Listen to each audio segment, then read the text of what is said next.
My name is Daniel Newberger. I'm here today on behalf of the Howard Progressive Project to say that it's critical that Policy 6010 includes demographic characteristics of student populations as a factor for consideration.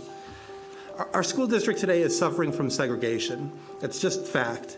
But the reality is, if we're not all willing to make huge sacrifices to right the ship, it's never going to get fixed. Every student is going to be affected in some kind of way. The reality is we have to bite, we just have to take on the challenge and redistrict.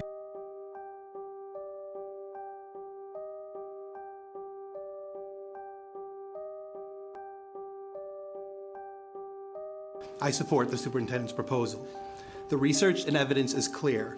Schools that are socially and economically and racially integrated produce better outcomes for all children. My neighbors in opposition are either ignoring the inequity that ails our schools, or are denying that desegregation is the proven best solution, or are simply choosing to prioritize their families' wants over the needs of all the county's children. They prefer to prioritize their comfort and convenience and privilege over the basic needs of the county's poorest children. Please remember that throughout American history, sensible, comfortable people asking reformers to just slow down have been as big an impediment to progress and social justice as the outright bigots who say the quiet parts out loud.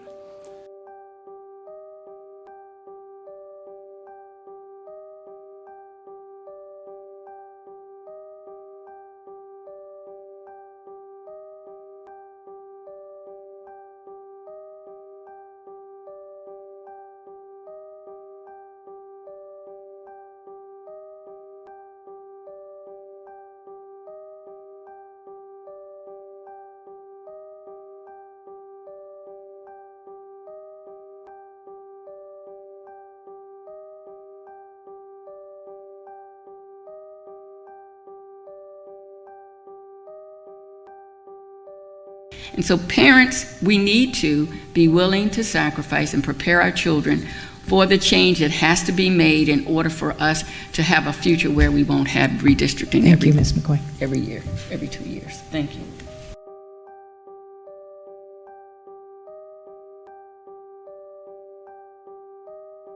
The best example of what happens in this county is what happened with school redistricting. That's a perfect example where the people who screamed the loudest got what they wanted. Nothing touched River Hill, nothing. So I don't know if this is about changing people's value systems, but it needs to be. So it needs to be more than just resolutions. It needs to be some education done to help bring people along, to show them what they don't know, because people operate out of ignorance. I don't care how many degrees and doctorates you have. If you have not dealt with certain things, you're not going to know about them. I'm going to be the voice of the less privileged. And even as privileged as I could be, we don't live like that, because I live in Long Reach. I don't live in River Hill. I don't live, you know what I'm saying? I don't live in Marriott's Ridge. I don't live, what's the new area? Maple Lawn. I don't live there. I walk through there. Lovely. But I wouldn't want to live there, because that's, I don't want to live in a space where there's not a level of diversity